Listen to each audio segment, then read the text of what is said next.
understood by an individual. The complexity of memory could now be dissected into its component processes. First, input must be encoded, put into memory codes that can be registered by the brain. Then it must be stored and retained for some period of time, ranging from a moment to a lifetime. And finally, it must be retrieved on demand when it's needed. There are also two kinds of memory. Long-term memory is the storehouse of everything you know about the world and yourself, and is essentially unlimited. In theory, anything you have experienced which is stored in long-term memory is available for later recall. To understand the process of retrieval, try picturing your long-term memory as your own private library. But instead of information stored in books, some researchers believe it is stored and represented in the form of networks. In these associative networks, each piece of information or concept is linked to a family of others that share some common properties. Activating any of the concepts in the network activates the others associated with them.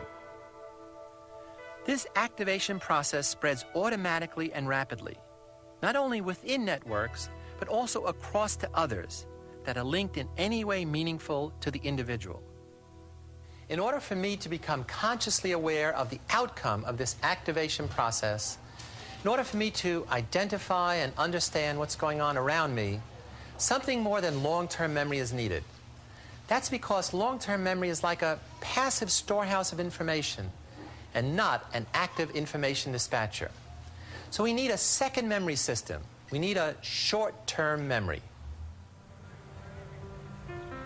Short-term memory is the transient working memory that holds all the knowledge currently in use.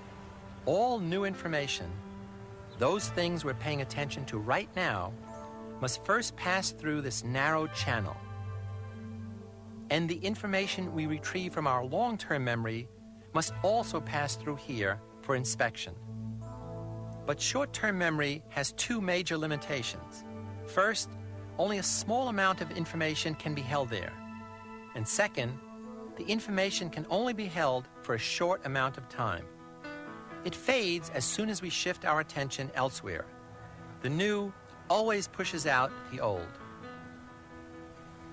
Still, our short-term working memory is an essential part of our psychological present. It links separate stimuli into episodes and then into stories as we engage in conversations, work, read, play, and just take in the world. Short-term memory does all this, yet it still cannot hold anything for more than about half a minute. And it can only store from 5 to 9 items, with an average of 7. So how can we get around these limitations of short-term memory? First, our memories can be held for a longer time if we rehearse the new information carefully without distractions. And second, more information can be held if we group items according to some pattern or something we're already familiar with. This is a process called chunking. A chunk can be a word, a meaningful phrase, or a number sequence. And 7 chunks can have a lot more information in them than 7 items. For instance, after I say the following sequence aloud, I want you to repeat it back to me number for number. Here goes. 1, 7, 7, 6.